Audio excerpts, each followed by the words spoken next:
Hey guys, in this video I'm going to show you how you can add the audios from your library in Capcut for PC.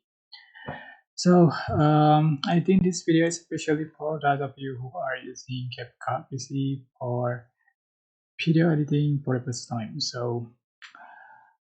If you want to add the audio, you are just going to click on import button like here and select the files you have on your library. For example, so here's the mp3 type.